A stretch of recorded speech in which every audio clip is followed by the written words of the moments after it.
suatu pedoman hanya akal-akalan saja, ya, mendidik anak kandung, mendidik anak didik, anak santri, ya.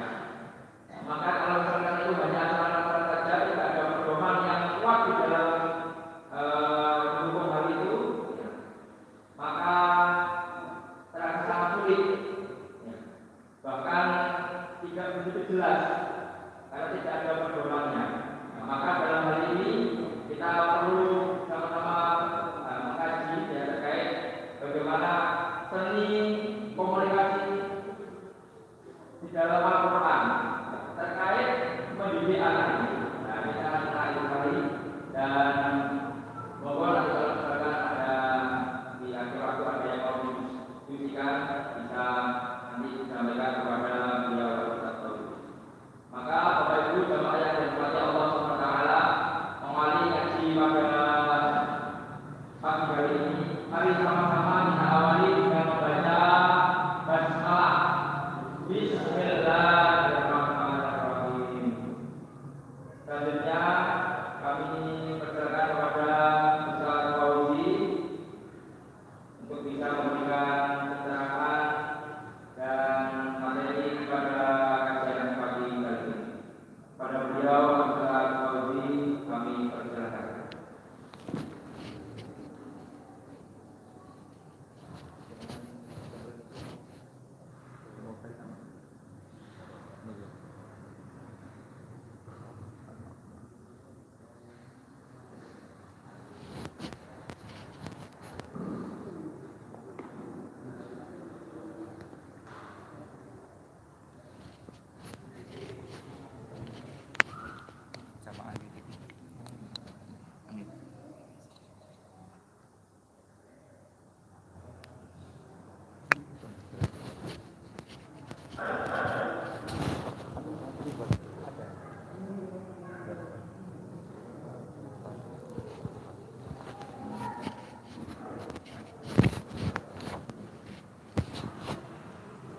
Assalamualaikum warahmatullahi wabarakatuh. Alhamdulillah,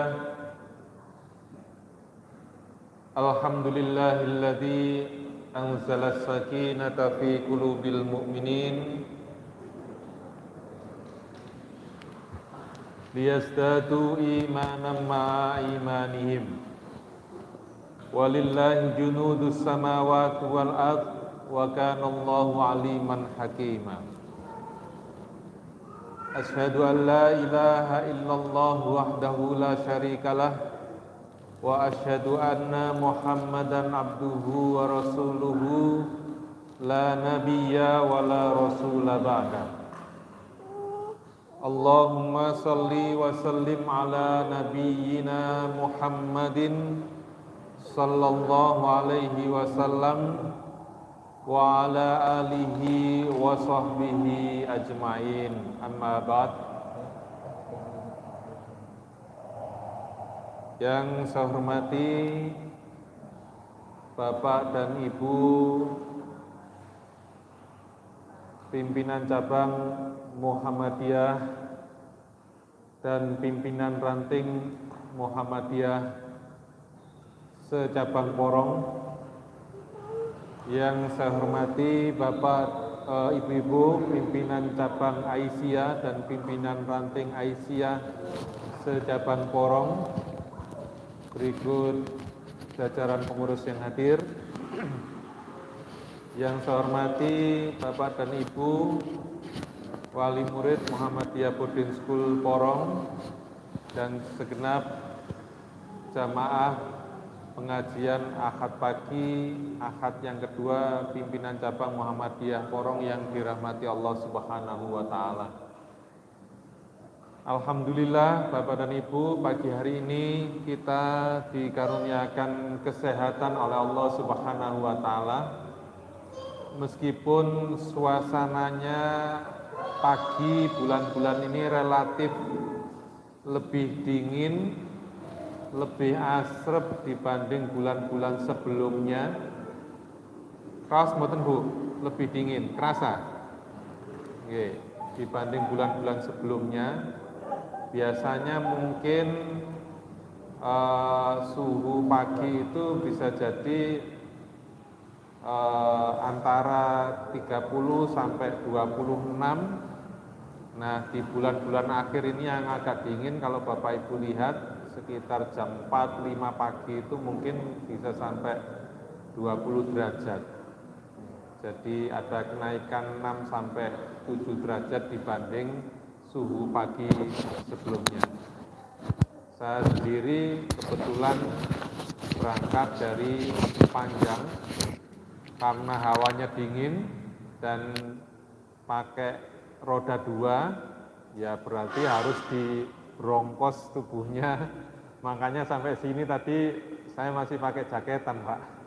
Sudah di perjalanan dingin, masuk masjidnya langsung nyes karena AC-nya sudah hidup semua waktu datang, alhamdulillah. Nah,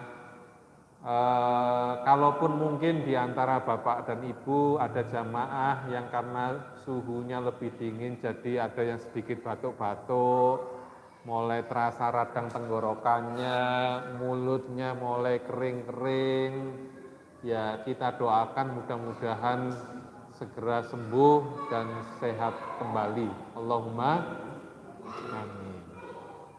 Bapak dan Ibu yang dirahmati Allah Subhanahu wa Ta'ala, pagi hari ini tema kajian kita seperti yang tadi sudah disampaikan Ustadz Fazrul adalah seni komunikasi dalam Al-Quran dalam rangka mendidik putra-putri kita. Nah, sebelum saya membahas lebih jauh tema yang tadi saya sampaikan, Bapak dan Ibu, nah ada baiknya kalau mengawali kajian Ahad pagi ini, kita awali bersama dengan membaca basmalah. Bismillahirrahmanirrahim. Mudah-mudahan Allah berikan keberkahan dan kelancaran serta manfaat dari majelis kita pagi hari ini.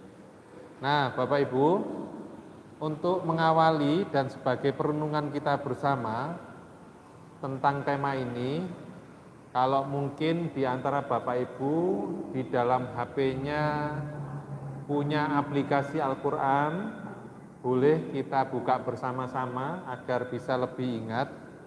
Di dalam Quran surat Saba. Oh ya, matur. Quran Saba surat yang ke-34. Nah, monggo yang bawa Quran mushaf juga boleh dibuka, atau yang membawa HP dan punya aplikasi Al-Qur'annya boleh dibuka juga agar ada sesuatu yang kita peroleh dalam pagi hari ini. Sampun ketemu Bu, Quran surat Saba itu surat yang ke-34 ayatnya 28.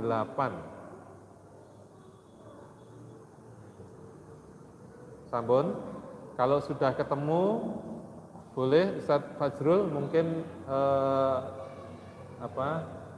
dibantu dibacakan. Nah, biar kita simak bersama-sama. Silakan. Mas siapa namanya? Mas Fahmi. Baik Bapak Ibu, kita dengarkan bacaan dari Mas Fahmi Quran Saba ayat 24. Silakan Mas. 28. Betul ya? Suratnya Saba.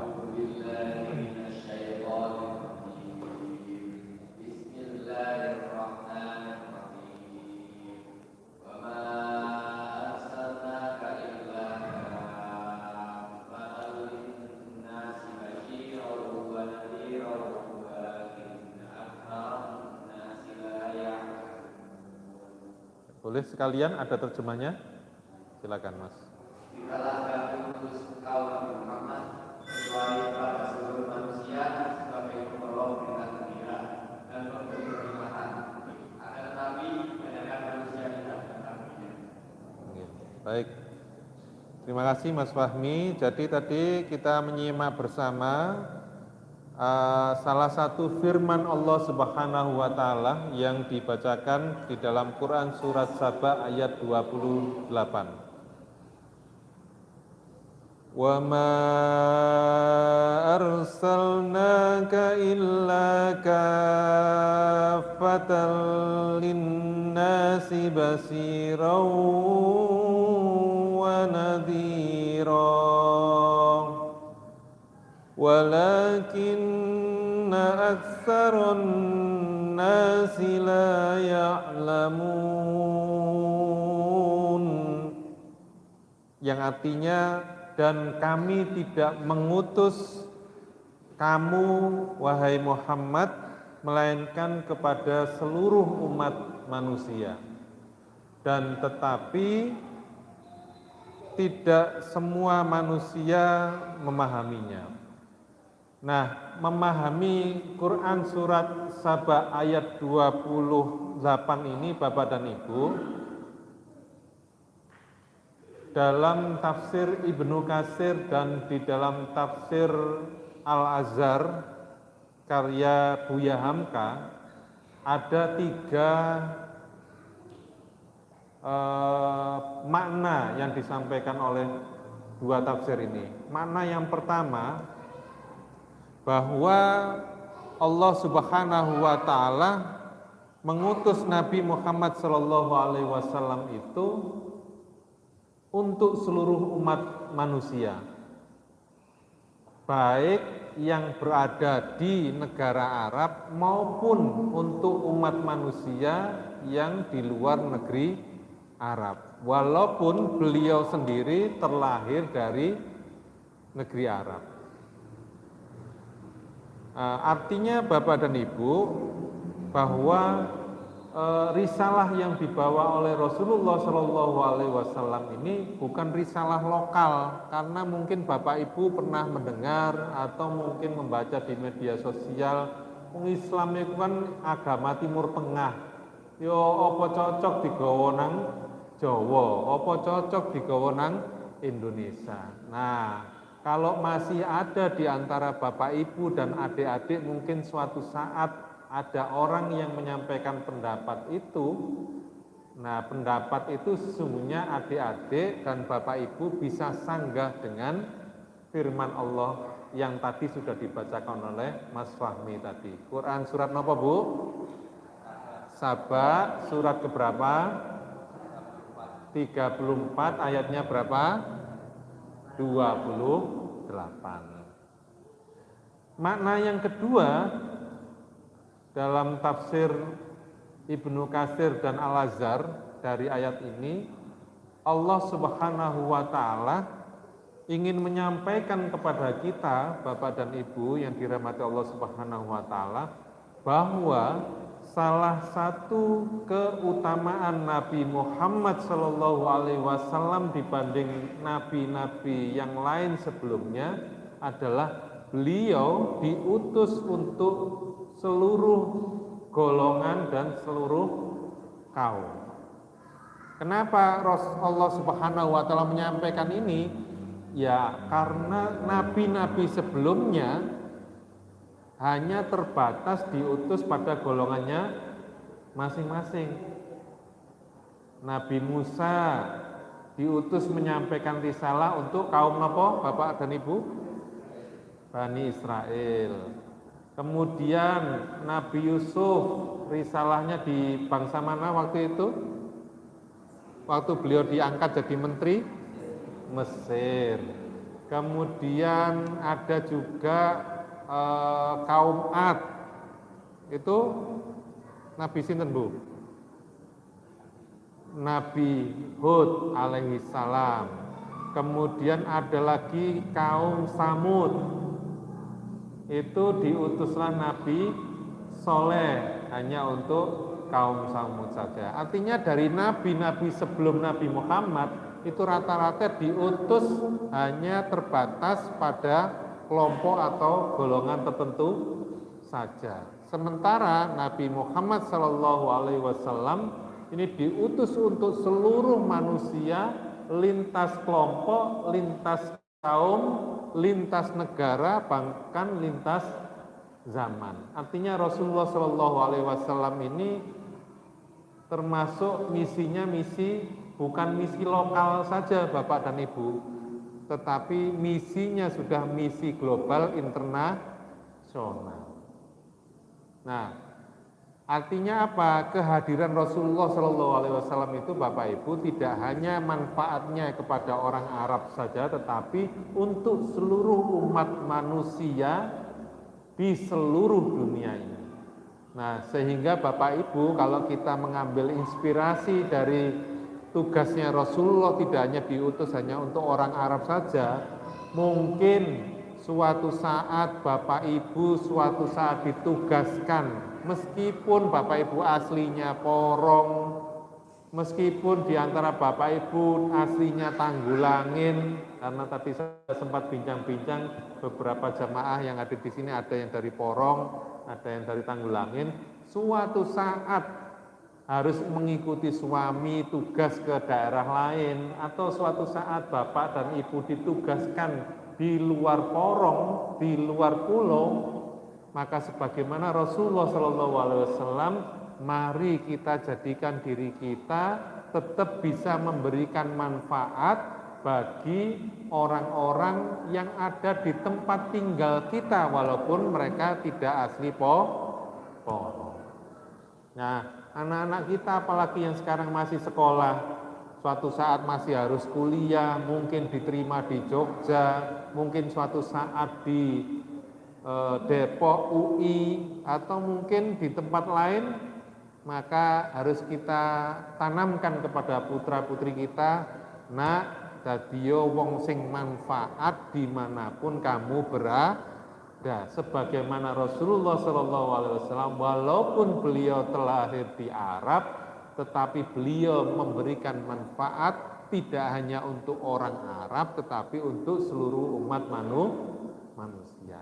Ini Bu, karena kan mungkin bisa jadi ya di sebagian orang tua itu masih, nak, konku gak usah ado-ado, mari kuliah mulai maneh nang omah. Cek kon iso memberikan manfaat, boleh Bu.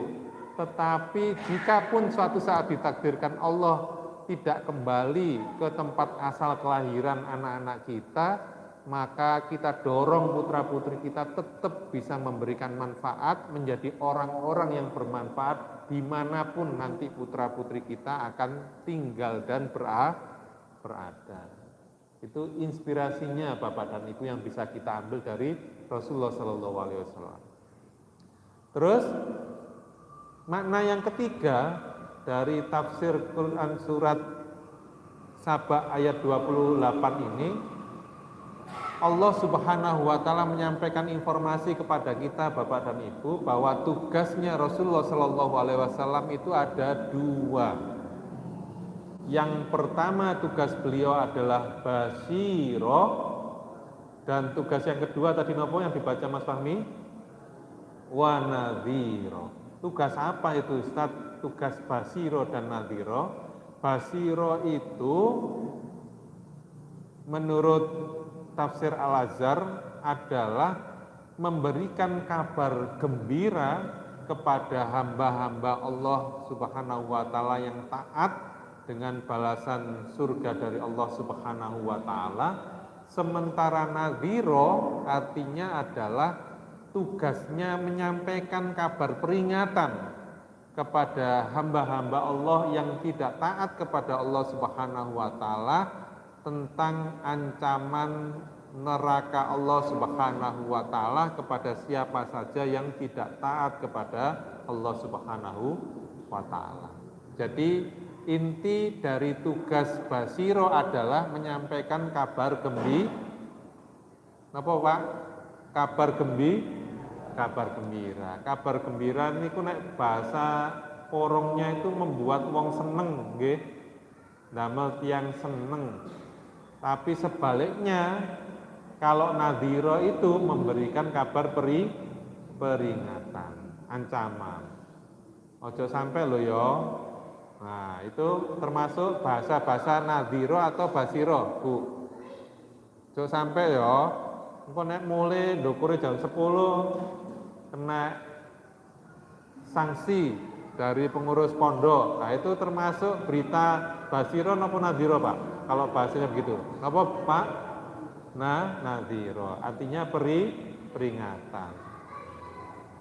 Nah, saya lanjutkan Bapak dan Ibu, sehingga makna dari firman Allah surat Saba ayat 28 tadi adalah Allah menginformasikan ditugaskannya Rasulullah Shallallahu Alaihi Wasallam adalah basiro wa nadhiro. Nah, menariknya Bapak Ibu yang dirahmati Allah Subhanahu Wa Taala, untuk menunaikan misi beliau dua tadi itu, beliau memberikan mukjizat. Rasulullah napa, Pak? Rasulullah Muhammad Shallallahu Alaihi Wasallam itu punya mukjizat. Mukjizatnya apa namanya? Al-Quran.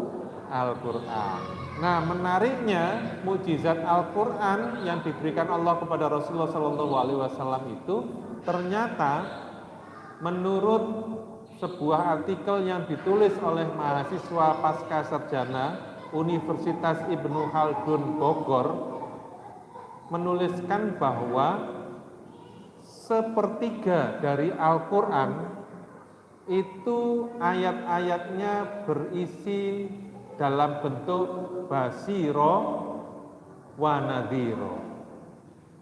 Nah, kalau sepertiganya dari Al-Quran, kinten-kinten berapa jumlah ayatnya?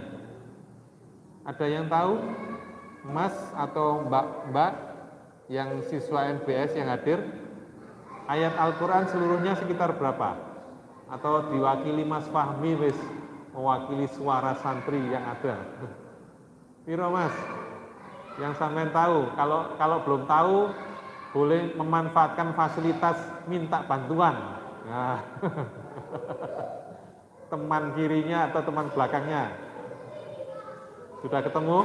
Loh, kok belum sudah menyerah mengibarkan bendera putih? Apa perlu langsung minta fatwa dari Pak Ustadz yang ada di sebelahnya? Oh, ada Pak Ustadznya kok. Berapa, Mas Fahmi? Jangan membuat malu Pak Ustadz di depanmu.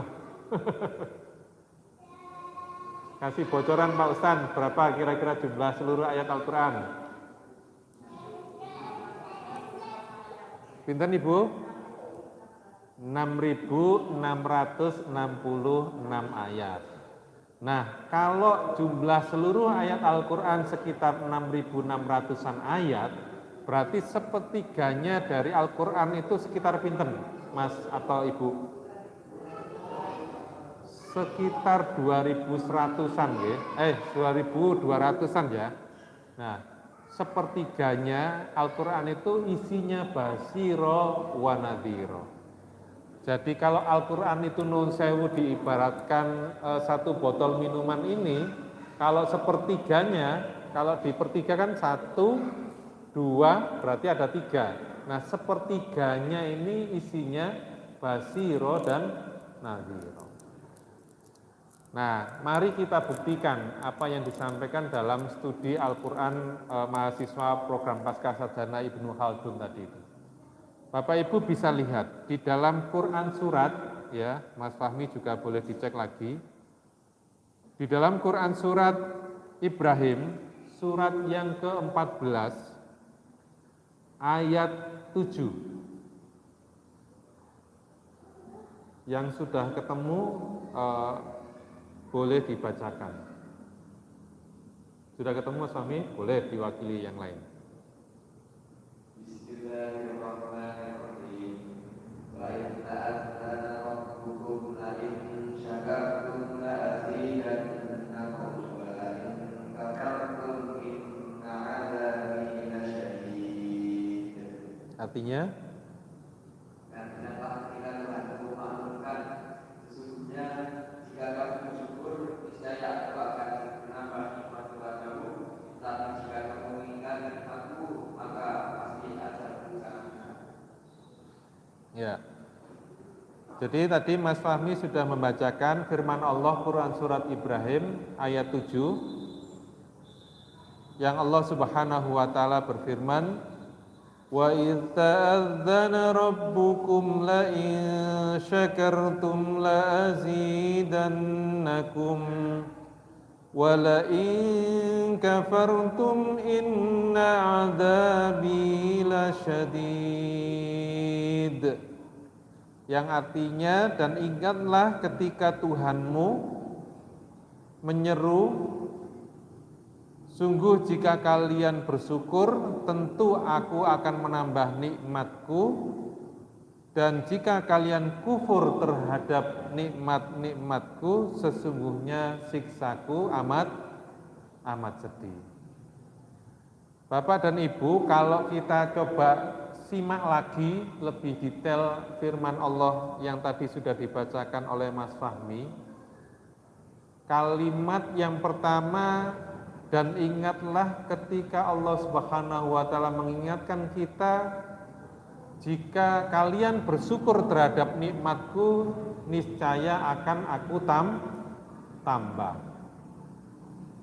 Ini kalau pertanyaannya, apakah kalimat ini dalam bentuk basyiro ataukah dalam bentuk nadhiro? Bapak dan Ibu, kalimat pertama yang saya baca dari Quran Surat Ibrahim ayat 7 ini. Napa Pak? Kira-kira nadhiro atau kategori basyiro? Basyiro. Karena apa, Bu? Kok dikatakan ayat ini termasuk basyiro? Atau Ustaz? Karena apa Ustaz? Karena termasuk memberikan kabar gembira. Kabar gembiranya berisi apa Ustaz yang disampaikan di dalam Quran Surat Ibrahim ini? Berupa Allah Subhanahu wa Ta'ala insya Allah akan menambah nikmatnya kepada siapa saja yang mau bersyukur.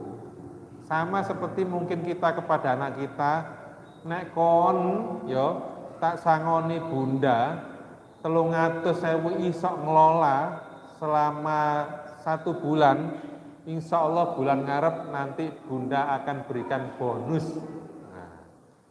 Kinten-kinten dengan informasi seperti itu sama dengan tidak diinformasikan, moro-moro engkau ditambahi bonus gitu aja karena bisa mengelola 300.000, sama-sama nanti di akhir bulan dikasih tambahan uang. Bedanya yang pertama diinformasikan, sementara yang kedua tidak diinformasikan, moro-moro begitu 300.000 kok utuh, nggak sampai kurang. Itu kira-kira semangat mana, Bu, anaknya? Semangat yang diinformasikan ataukah yang moro-moro langsung dikasih bonus? Semangat yang diinformasikan. Nah, ayat ini juga kurang lebih mirip seperti kalau kita seperti itu. Allah Subhanahu wa Ta'ala menyampaikan kepada kita, kau nek syukur dengan nikmat yang sudah aku beri, insya Allah tak tambah. Nek sehat kamu syukur, insya Allah nanti ditambah. Mungkin ditambah rizkinya, mungkin ditambah kesehatannya, mungkin ditambah kabar gembira, insya Allah tahun depan anaknya dapat jodoh. Itu kan tambahan-tambahan kebaikan dari Allah kan Bapak dan Ibu. Nah, dengan begitu harapannya Allah ingin kita semuanya lebih bersemangat lagi. Nah, sementara kalimat yang kedua, wala in kafartum inna adzabi lasyadid. Tapi kon nek gak ono syukure, wis dikai sehat sik sambat, wis disekei duit cukup tapi sik kurang, wis dikei anak lengkap lanang dan putra dan putri sik kepingin maneh, tonggo anake 10, aku sik baru loro. Loro ae sik gurung kramut kok kemana 10 pun siap kamar 10 di rumah. Nah, kalau selalu sambat, selalu berkeluh kesah, maka Allah Subhanahu wa Ta'ala ingatkan, inna adzabi lasyadid. Berarti kalimat yang kedua dari Quran surat Ibrahim ayat 7 ini termasuk kategori basyiro atau nadhiro? Kategori nadhi, karena nopo Pak? Kok Bapak menyimpulkan kelompok nadhiro? Karena ada ancaman dari Allah Subhanahu wa taala, ojo sampai kon sambat terus gak tahu syukur. Ayo, wis dikei sehat sambat, dikei duit sambat, dikei wis duwe omah sambat, dikei wis duwe omah, duwe sepeda motor sik sambat gak duwe mobil, wis duwe omah, duwe sepeda motor, duwe motor sik sambat maneh gurung iso umroh. Wis duwe mobil, wis duwe motor, duwe gurung sambat maneh gurung iso haji. Jadi hidup akhirnya habis isinya, energinya, pikirannya untuk sambat. Nggak pernah punya pengalaman bersyukur. Nah, ini contohnya Pak. Ya, kita menemukan basiro wa nadhiro dalam Al-Quran, salah satunya di dalam surat Ibrahim ayat 7. Nah, sekarang kita coba buktikan lagi Bu di Quran surat yang lain, di dalam Quran surat Zalzalah surat ke-99 ayat 7 dan 8. Sampun ada yang ketemu? Nah, Mas Fahmi harus ketemu langsung. Oke, boleh dibantu dibacakan Mas Fahmi? Bismillahirrahmanirrahim. Idza zulzilatil ardu zilzalaha wa akhrajatil ardu athqalaha wa qala al-insanu ma laha yawma idzin tuhaddithu akhbaraha bi anna rabbaka awha laha yawma idzin yasdurun nasu ashtatan liyuraw a'malahum faman ya'mal mithqala dzarratin khairan yarah wa man ya'mal mithqala dzarratin syarran yarah. Ya, artinya Apabila bumi diguncangkan dengan guncangan yang dahsyat, bumi mengeluarkan isi perutnya dan manusia bertanya, apa yang terjadi dengannya? Pada hari itu, bumi menyampaikan berita dan apa yang berbuat manusia di atasnya. Karena sesungguhnya Tuhan telah memerintahkan yang berinya di keluarnya. Pada hari itu manusia keluar dari kuburnya dalam keadaan terkencang untuk memperlihatkan kepada mereka balasan semua perbuatan mereka. Siapa yang merasakan kebaikan sebesar roh, dia akan melihat balasannya. Siapa yang merasakan kejahatan sebesar roh, dia akan melihat balasannya. Oke, kita fokus ke ayat 7 dan 8 nggih, Bapak Ibu. Tadi alhamdulillah dibaca lengkap ya, mulai ayat 1 ya. Makanya kok panjang. Oke. Ayat 7 dan 8 Allah Subhanahu wa taala berfirman yang tadi dibacakan oleh Mas Fahmi adalah famay ya'mal misqala dzarratin khairan yarah. Barang siapa yang berbuat kebaikan, amal soleh, infak, sodako, membantu mengambil batu yang ada di jalan biar gak nyandungi orang, membantu mengambil kelihatan ada paku di jalan biar gak ngembosi bannya orang, membantu nyurung. Pernah Bapak Ibu melihat ada orang yang kehabisan bensin di tengah jalan? Nah, pernah Mas ya. Nah, kalau begitu kemudian, wah saknoi Bapak Ikre pom bensinnya ada, pom ini ya ada. Pak, enten apa? Mas bensin saya habis. Kula suruh nggih, mangke sampai ketemu pom bensin. Nah, kira-kira seneng mboten? Seneng, Bu. Jangankan membayangkan, saya sendiri mengalami senengnya setengah mati. Dan yo kalau ban bocor atau bensin habis itu siang hari mentor-mentor.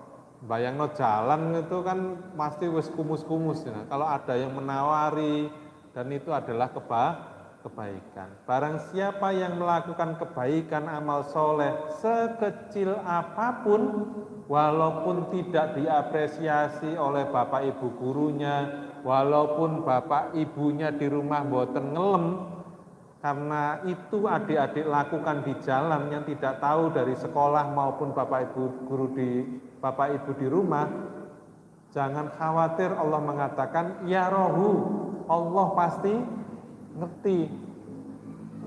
Dan Allah pasti ngerti, insya Allah pasti dibalas mboten, walaupun amal itu kecil, bapak dan ibu, pasti dibalas.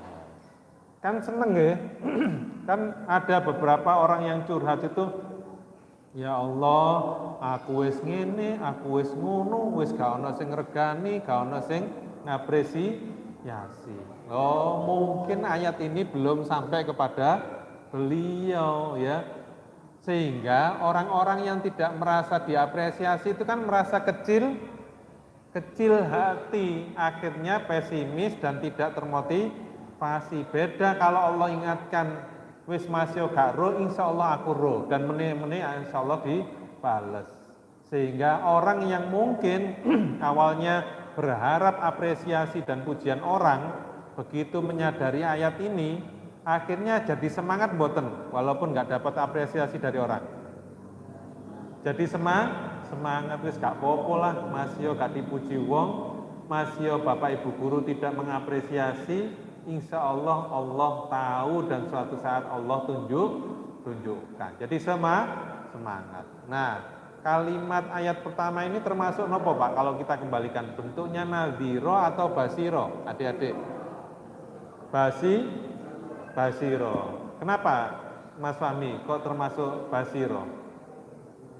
Karena memberi kabar gembira. Kabar gembiranya nopo? Yang membuat gembira dari ayat itu nopo? Famay ya'mal misqala dzarratin khairan yarah. Karena setiap kebaikan yang kita lakukan itu pasti dibalas Allah. Jadi membuat semangat. Nah, kalau kalimat yang kedua, nah Bu, wa may ya'mal misqala dzarratin syarran yarah. Dan barang siapa yang berbuat buruk sekecil apapun, ya rohu, Allah juga sebaliknya besok akan membalas. Jangankan korupsi yang berapa yang terbaru, Ustadz Rozak, yang barusan ditetapkan tersangka 74 itu yang emas ya, 74 kilogram emas. Kalau yang uangnya berapa miliar? 300. Boten, yang Jampitsus Kejaksaan Agung yang terbaru Pak, yang barusan ditetapkan tersangka berapa? 300, katakan 340 miliar. Jangankan yang 340 miliar ya, yang adik-adik mungkin nyingit no tempe koncone, ya katakan begitu, ya rohu, Allah itu mesti ketok. Karena makannya bareng-bareng satu talam, bahasa lain lengser.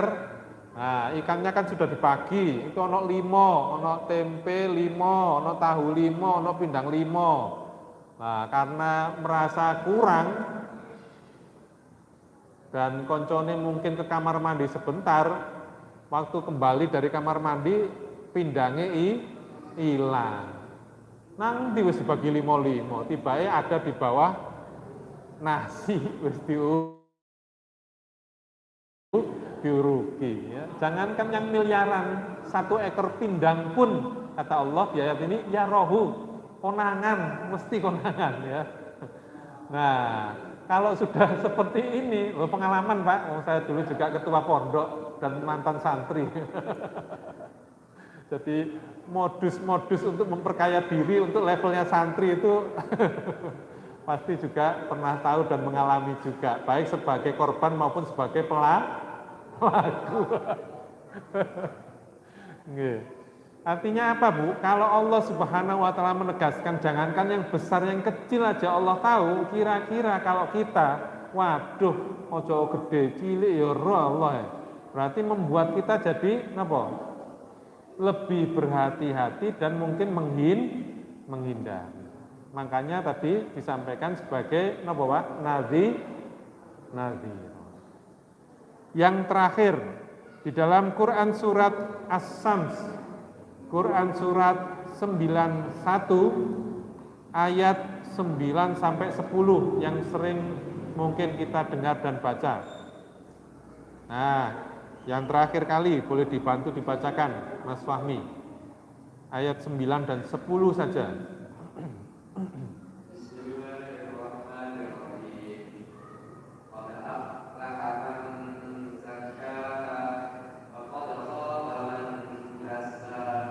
Artinya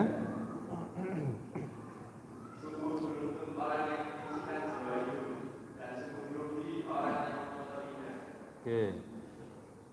Tadi disampaikan oleh Mas Fahmi, ayat yang pertama, sungguh beruntung orang-orang yang mensucikan hatinya, yang menjaga kebersihan hatinya, yang gak gampang sensian terhadap segala informasi, yang gak gampang bad moodan kalau dapat sesuatu yang membuat dia merasa direndahkan. Maka kata Allah, sungguh beruntung untuk siapa saja, bapak, ibu, adik-adik, mas-mas dan mbak, kalau dia bisa mengelola hatinya seperti itu, dia termasuk beruntung. Dan sebaliknya, waqad khaba man dassaha, dan sungguh rugilah orang-orang yang mudah sekali mengotori hatinya. Wis ngene iki wis kate sekolah, kate balik nang pondok diseneni ibu nggarai bad mood nang. Siapa yang membuat bad mood? Orang lain atau diri kita sendiri? Diri kita sendiri. Karena seapapun yang dilakukan orang lain kepada kita, tetapi kalau kita tidak mengizinkan apa yang dilakukan orang lain itu membuat hati kita bad mood, maka tidak mungkin hati kita menjadi bad mood.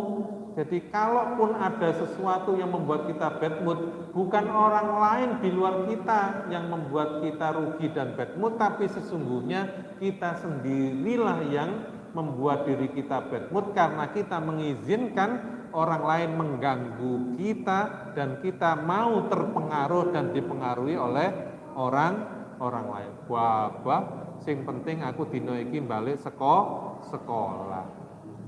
Bah binyek, bah di elek-elek, bah di olok-olok, ka ono urusan. Artinya apa? Tidak terganggu hatinya, kata Allah, faqad khaba man dasar. Rugi kalau sampean harus bad mood karena ucapan orang lain atau karena kondisi orang lain. Ini bapak dan ibu bisa pakai ini. Wis lama jenenge kancamu kan gak ngerti. Wis gak usah direken, gak usah dilebokno hati. Nah itu dasarnya ini Pak. Sampai neling lah Mas. Quran surat Asam tadi. Waqad khaba man dasar. Rugi sampean nek perkara diomongi ngono, perkara di WA, kanca sampean moro-moro bad mood rugi. Ya, perkara ngono ae dilebokno hati. Wis bismillah tetap berangkat, bismillah tetap semangat. Nah, itu qad aflaha man zakkaha. Wis sampean jogo ati sampean insyaallah sukses ditungano ibu karo bapak. Nah, itu Bu. Dalil motivasinya seperti ini. Nah, dari 3 ayat yang kita pelajari Bapak Ibu itu menunjukkan bahwa ayat Al-Qur'an itu firman Allah disampaikan dalam bentuk napa? Yang pertama basyira dan yang kedua nadhira. Nah, selanjutnya Bapak dan Ibu, apa pendapat ulama terkait dengan ayat-ayat basyiro wa nadhiro ini? Salah satunya disampaikan oleh Syatibi, seorang ahli usul fikih dari Spanyol. Beliau mengatakan 2 hal. Yang pertama, kalau Bapak Ibu cermati ya, bahwa kalimat basyiro dan nadhiro di dalam Al-Qur'an, Bapak Ibu nanti akan temukan di ayat-ayat yang lain itu konsepnya selalu beriringan. Nggih napa mboten yang kita pelajari tadi? Misalkan Yang pertama basiro, ayat pertama, kemudian yang kedua nadhiro. Baik di Quran surat Ibrahim, Quran surat Zalzalah, Quran surat As-Sams tadi kan mesti beriringan nggih. Nah, terus poin yang kedua disampaikan oleh Imam As-Satibi, dan menariknya di dalam setiap iring-iringan ayat basiro dan nadhiro itu mesti Bapak Ibu akan temukan urutan yang pertama itu nopo? Nadhiro atau basiro, Pak? Basiro, betul. Mboten pernah kualik. Atau Bapak Ibu coba cari, pernah mboten kualik. Mesti Allah peringatkan dulu ataukah mesti Allah beri kabar gembira dulu? Pasti nopo? Beri kabar gembira dahulu.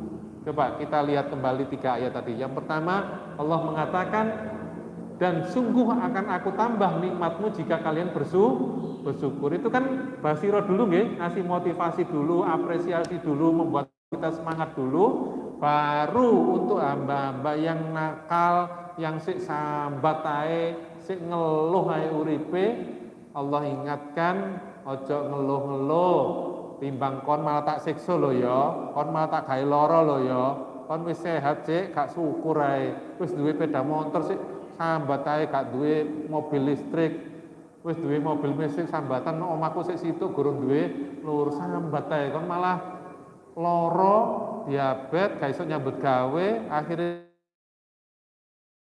malah sembarang kali dicabut oleh Allah, dibalik 180 derajat. Sebelumnya Allah sudah berikan semuanya, disiksa Allah, diambil semuanya, dihabisi semuanya. Nah, itu bukti bahwa mesti Allah tidak kebalik, selalu memberikan apresiasi. Nah, pertanyaannya kalau memang begitu Bapak dan Ibu, di dalam mendidik putra putri kita di rumah maupun ustadz-ustadzah mengajari dan mendampingi anak-anak di sekolah dan di asrama boarding, bisa tidak konsep basiro dan wanadhiro ini diterapkan? Konsepnya begini, antara menyeimbangkan ya ono basiro, ono nadhiroe, atau syukur-syukur lebih bagus selalu ojo lali ngapresiasi dulu sebelum ngasih nasihat sembarang kalir. Bisa mboten konsep ini diterapkan di rumah dengan anak-anaknya maupun ustadzahnya diterapkan anak-anak santri di asrama? Saged mboten? Saged nggih Bu? Saged. Pertanyaan yang kedua, prakteknya selama ini yang sampun berjalan, yang mana Bu? Waktu ibu-ibu di rumah dengan anak-anak atau bapak ibu guru? Napa? Oh. Akeh nadhirone. Mosok mboten nate basiro, Pak? Kita tanyakan ke ibu, betul tak Bu? Lebih banyak nyenenine timbang ngreganine. Oh, ada yang protes basiro dulu. Cuman sayangnya yang protes 1 dari 50 yang hadir. Artinya tetap yang paling benar, yang mendahulukan, banyak yang refleksnya itu lebih banyak muring-muring dulu daripada mengapresiasi apa yang sudah baik dari diri anak-anak kita. Nah, kalau konsepnya begini Pak, mohon maaf, makanya kok sikap anak-anak kita, hubungan anak-anak kita dengan Bapak Ibu gurunya belum terjalin baik. Karena aliran hawa yang Ibu Bapak setrumkan ke anak-anak lebih banyak basiro apa setruman nadhiro? Nadhiro, bendino disetrum elek, kepingin anake ide, raket, kangen, terus tekon ndi wong setrumane elek terus nadhiro terus. Ya. Bapak Ibu, assalamualaikum warahmatullahi wabarakatuh. Bapak Ibu, assalamualaikum warahmatullahi wabarakatuh.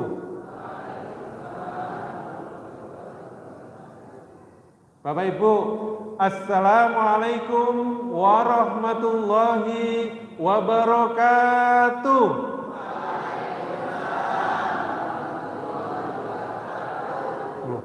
Kok tiba-tiba yang terakhir nada menjawabnya jadi tinggi, Pak dan Ibu? Napa saya menyuruh Bapak Ibu jadi lebih tinggi? Napa Pak? Nyonto. Oh nyonto kalau menurut bapaknya. Kalau Ibu, napa Bu? Kok moro-moro tinggi? Ngikuti iramanya Ustadz. Nah disinilah Pak hukum frekuensi irama dan nada. Artinya kalau kita mengirimkan sesuatu sebesar dengan apa yang kita kirimkan, insya Allah nanti kembalinya kepada kita sebesar apa yang kita kirimkan. Apa yang kita transferkan kalau itu berupa kebaikan, maka insya Allah Pak kembalinya ke Bapak Ibu guru, ke Bapak Ibu di rumah juga akan menerima kebaikan. Kalau yang Bapak Ibu kirimkan adalah basiro, berarti kembalinya nadhiro juga. Kalau basiro yang kita kirimkan, insya Allah kembali dari anak-anak kepada kita adalah basiro. Kalau Bapak Ibu selalu mengapresiasi matur suwun, alhamdulillah preyan nang omah ngewangi Ibu, biasane Ibu nang omah ngora-ngorai dhewe. Biasane Ibu sing nyapu-nyapu dhewe, kok ya rong minggu alhamdulillah Ibu dadi enteng. Wis mbok ewangi nyapu, masih nyapu kamare wis mbok ewangi kora-kora, masih ngewangi kora-kora piringe. Tapi tetap apa Bu? Kita apresiasi. Wong ini namanya napa? Belajar. Jangan sampai kebaikan yang kecil itu seperti kita tidak melihat sama sekali. Nggih leres mboten? Itu kebaikan mboten? Sudah kebaikan hanya perlu disempurnakan. Itu sudah kebaikan hanya perlu dinaikkan. Nah, kadang-kadang kita meremehkan apa yang sudah dilakukan anak sehingga menutup mata kita dari setiap kebaikan kecil anak-anak kita. Caranya bagaimana? Biar refleksnya seperti dibalik Bu. Makanya kita cari kebaikannya dulu, kita apresiasi dulu kebaikannya. Nah, kalau ada kurang baru nasihatkan. Nah, itu yang membuat masyarakat kita itu lebih mudah melihat keburukan orang, mengkomentari keburukan dan kesalahan orang daripada komentar ketika ada seseorang berbuat baik. Refleksnya lebih cepat mana Bu? Komen buruk atau komen baik? Wow, Ibu kalau lihat di media sosial, Instagram, Facebook dan sebagainya itu kalau ada kasus apa begitu, apalagi kalau buruk, fitnah, isu yang belum jelas, bisa sampai 1556. Tapi kalau kelas foto kelas bersih, foto kamar bersih gitu, yang komen berapa? Yang like berapa? Enggak banyak, enggak semangat karena enggak seru. Ada kaidah jurnalistik di pers itu mengatakan bad news is good news. Berita elek itu malah justru berita baik dan akan jadi hot news itu nanti. Iya, langsung viral, ya, langsung trending topik. Karena apa? Karena yang buruk. Nah, di kita itu sebaliknya yang baik-baik itu malah dianggap biasa. Oleh karena itu, Bapak Ibu, kalau kita melihat bagaimana Allah Subhanahu wa Ta'ala mengajarkan kebaikan, dulu kita apresiasi, baru kita berikan nasihat. Mari mulai sekarang kita coba cari kebaikan untuk kita dahulukan urutannya, memberikan apresiasi. Sakit mboten Pak, Ibu? Bismillah nggih. Kok kayak wajah ragu-ragu semua gini ya? Gak yakin gitu ya. Apa gitu? Nah, Bapak Ibu, saya ingin buka hikmah atau rahasia kenapa penting bagi anak-anak untuk mereka banyak mendapatkan apresiasi, penghargaan dari kita. Yang pertama, kalau anak-anak kita masih tumbuh kembang otak seperti di usia KB, TK, dan playgroup, anak-anak yang terlalu banyak mendapatkan ancaman, diseneni, dipaido, dilabeli, Wis diomongi, gak oleh menek-menek sik penek-penek anai. Lho ngene iki, ya apa selambune ibu brodol kabeh.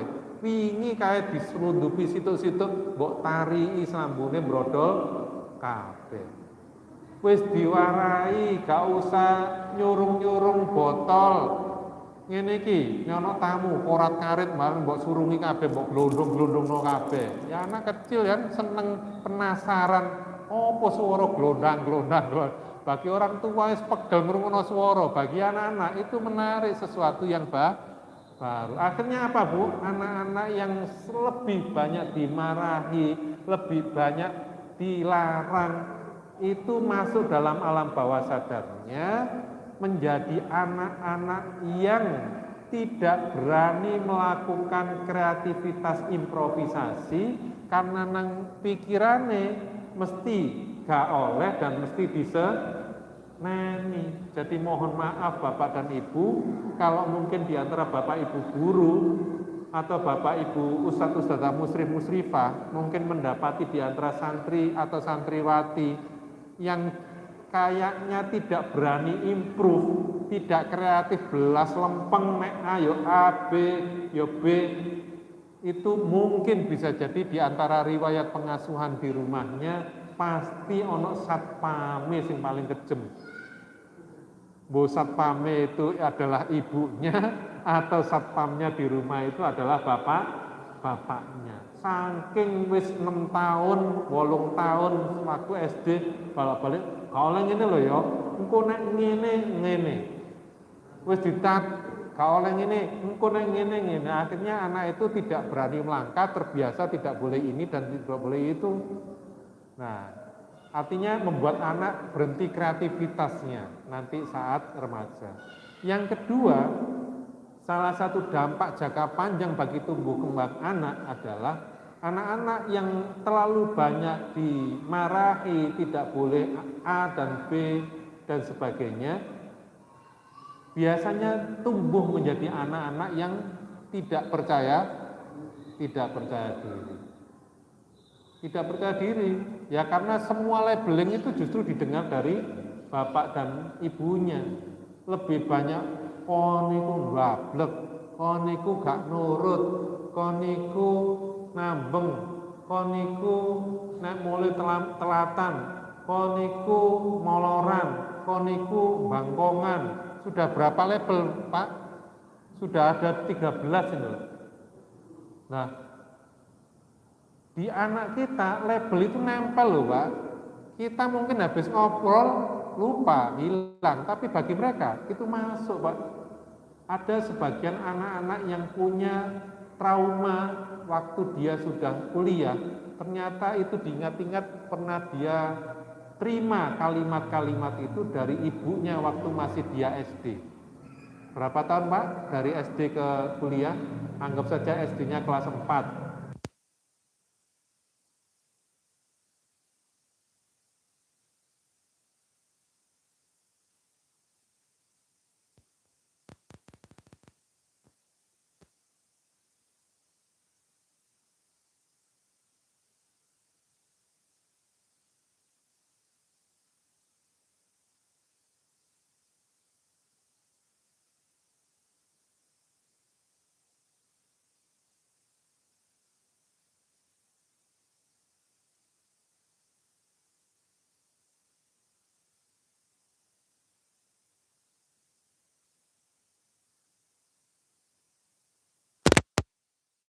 simpan oleh anak kita.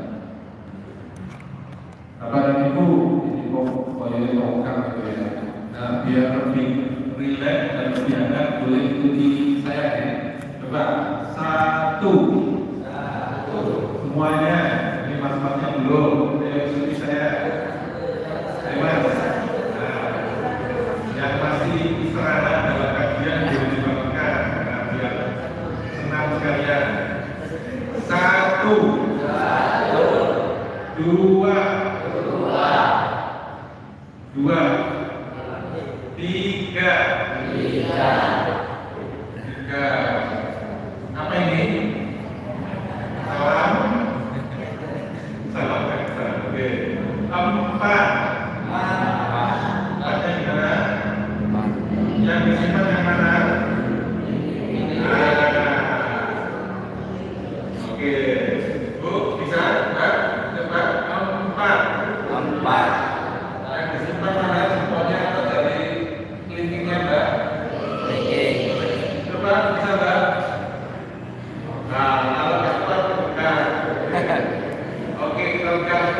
lima. Oke, kita ulangi ya, biar lebih lancar. Satu. Saya ganti yang banyak ini. Dua. Tiga. Empat. Empat. Oke, lima. Oke, sekarang biar banyak ini. Satu.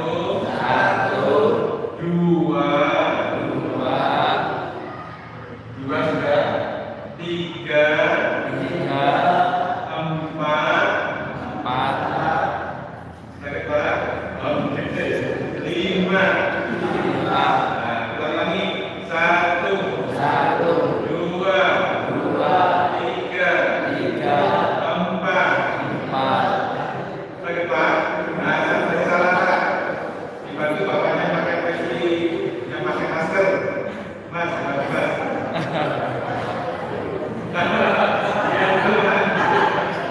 Oke, yang terakhir Pak. Lima. Ini namanya senang kesegaran jari-jari. Ya. Baik, dengan Allah Subhanahu wa Ta'ala, saya lanjutkan lagi. Nah, jadi ada beberapa jangka panjang Bapak Ibu untuk kita yang tidak hati-hati saat kita lebih banyak lebih banyak marah-marahnya, lebih banyak nyemeli-nyemelinya, tapi di samping lain kita kurang memberikan apresiasi, istilahnya kurang menolong dengan kebaikan-kebaikannya, maka anak-anak yang seperti ini punya potensi tumbuh yang tidak percaya diri. Terus yang kedua, apa Bu? Tadi tidak kreatif, karena apa-apa bisa ini, apa-apa bisa salah, terus sembarang salah, terus mending itu yang sekarang tidak sadar karena terbentuk dalam alam bawah sadar. Nah, Bapak dan Ibu, sekarang pertanyaan selanjutnya, bisa nggak komunikasi mendahulukan basilo dan sesekali hal-hal ini kita bawa di dalam keluarga, antara bapak kepada ibu, antara ibu kepada bapak suami? Saya berdoa ada manfaatnya ya. Komunikasi di rumah tangga dengan lebih banyak mengapresiasi kebaikan suaminya kalau ibu, kalau bapak-bapak mengapresiasi dengan kebaikan-kebaikan kecil ibu di rumah, ada manfaatnya dalam komunikasi seperti ini? Ada. Karena menurut penelitian yang dilakukan oleh Profesor John Hoffman dari Universitas Washington Amerika Serikat, dari ribuan pasangan keluarga yang dilakukan,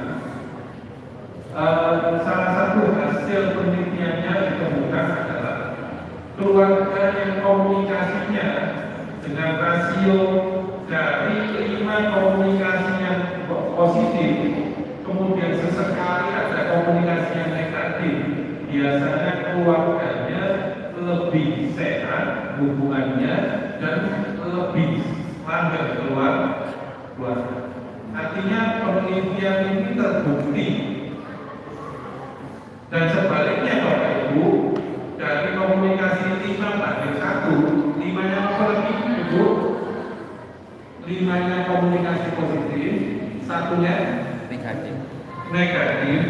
Ini terbukti bisa membantu hubungan pasangan yang lebih sehat dan lebih langgeng dibanding dengan kalau komunikasi 5:1-nya ini dibalik. Kalau dibalik itu yang 5 komunikasi negatif, yang 1 komunikasi positif. Nah, kalau 5 komunikasi negatif itu berarti apa? Salah titik diseneni, salah titik goreng-goreng, salah titik kawawu, sampai ke 5, tapi sepisah atau setuju itu kira-kira lebih banyak yang 5-nya apa satunya? Yang lebih banyak ibu ingat kalau bapak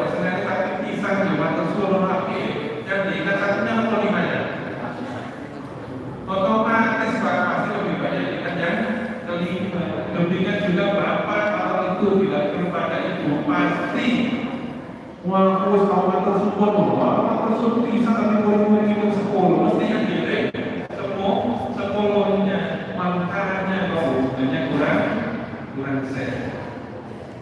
Nah, oleh karena itu Bapak Ibu dari gaya komunikasi Al-Quran yang Allah Subhanahu Wa Taala tadi sudah kita baca ini mendahulukan Basiro dan kemudian sesekali kita sertakan Nadiro.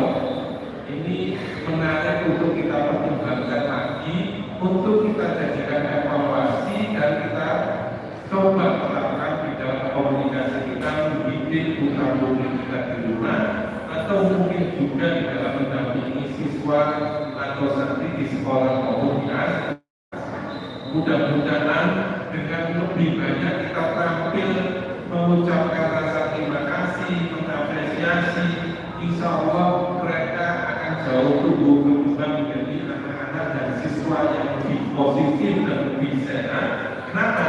Karena yang masuk di dalam telinga mereka lebih banyak kebaikan yang direkam daripada sebaliknya lebih banyak dimarahi, otomatis yang direkam dalam diri mereka adalah lebih banyak keburukan yang direfleksikan oleh bapak dan ibu pada diri mereka, sehingga mereka juga akan menjadi sesuatu yang sangat buruk. Dan manfaat yang kedua, seperti saya salam dan dijawab oleh Bapak Ibu tadi, bahwa apa yang kita kirimkan kepada anak itu yang akan berhasil kepada kita. Oleh karena itu, jika hubungan kita dengan anak-anak, hubungan Bapak Ibu, guru dan muslim-muslimah dengan anak-anak ingin hubungannya terjalin baik, agar dekat, bahkan dirindukan, dikangen. Ustaz masih sakit loh, seminggu belum masuk ya, masih sakit, dirawat di rumah, agak berat sakitnya. Ustaz saya bisa bantu. Kalau ada inisiatif yang baik, berarti anak-anak ini punya hubungan bonding yang baik dengan ustaz-ustaznya. Nah, seperti itu berarti menjadi indikator selama ini sebelumnya pasti ustaz ini mengirimkan banyak kebaikan, dan kebaikan itulah yang nanti frekuensinya akan kembali.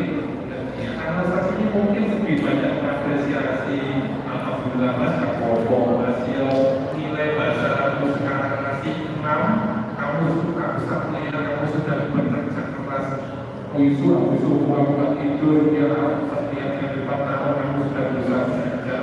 Mudah-mudahan Allah lihat usaha, dan Allah memudahkan usaha. Ada walaupun kalau ada Ustaz muslim-muslimah yang menyampaikan seperti ini. Kalau seperti ini ya setelah sampainya nanti mau doanya ya nanti berusaha lebih terasa.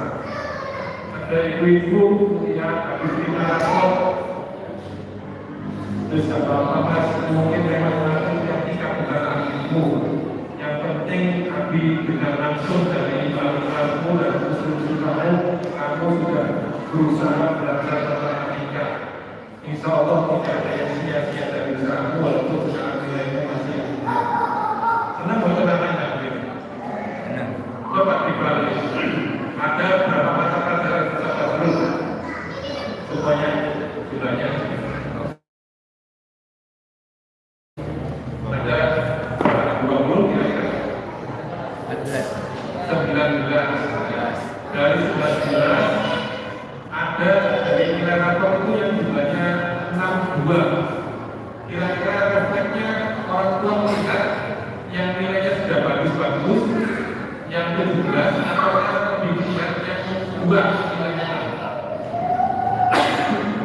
Yang 2 kan refleksnya, artinya ini masih terbiasa refleksnya nabi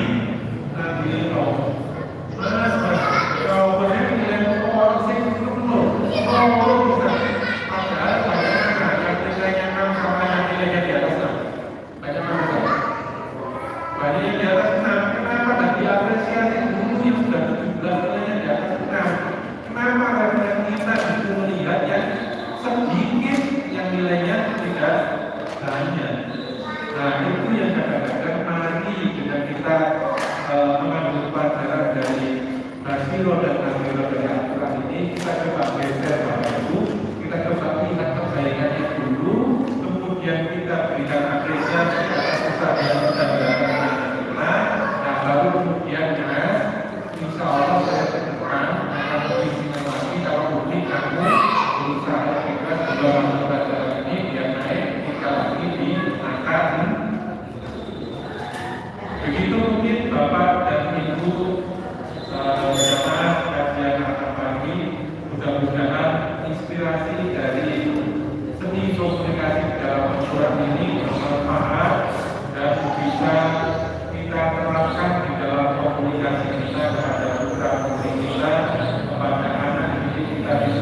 Kurang lebihnya mohon maaf.